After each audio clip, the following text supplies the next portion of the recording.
they call them rackets, but if you look at, say, a pharmaceutical company like Purdue Pharma, I mean, what did they do?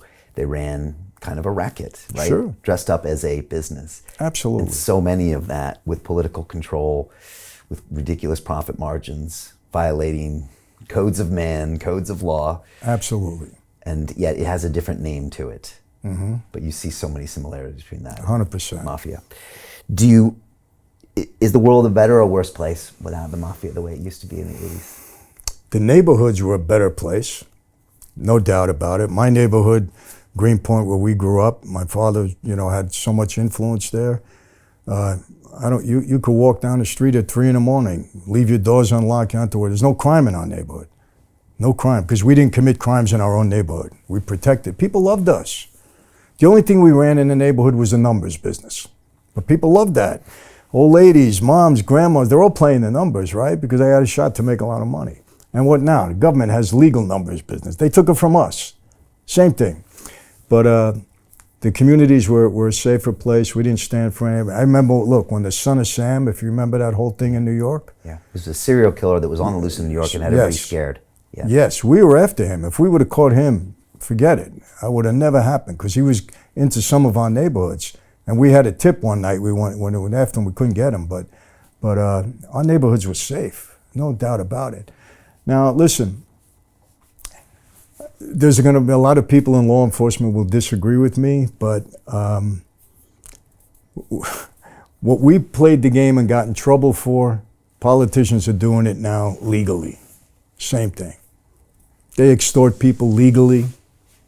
We did it illegally because we didn't have a license to do it at that time. But it's the same thing. I wrote a book. Tell me about it. Yeah, A Mafia Democracy. Brian, it's not a fluff piece, and it's not.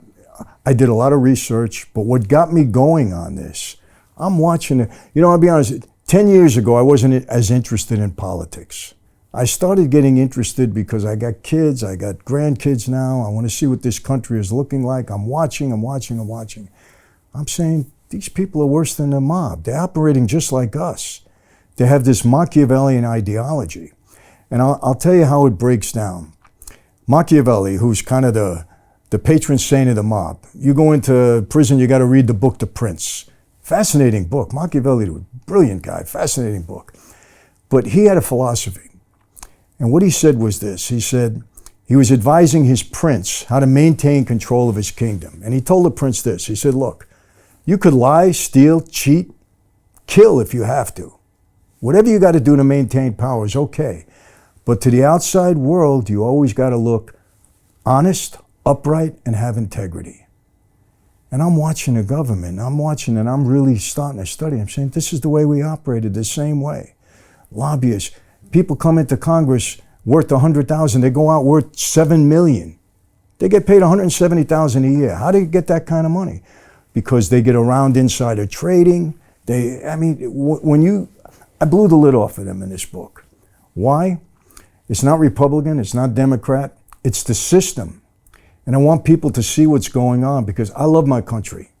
And I want it to be the same for my kids and grandkids. And what I tell people is, look, this is what's going on. It's very mob-like. I made very valid comparisons. And I said, we have to stop this. You know this, Brian. You got a partner, he lies to you once, all right. Second time, okay. Third time, hey, that's enough.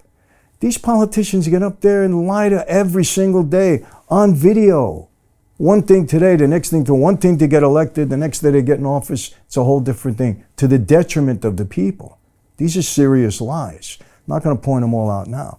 So I want people to see this and hold them accountable. I don't want you to riot. I don't want you to kill. Hold them accountable. We still have power at the polls.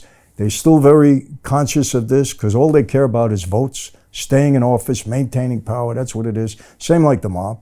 All we cared about was power and control. That was it. If we had the power, we had the control, we took care of business. Same thing with these people.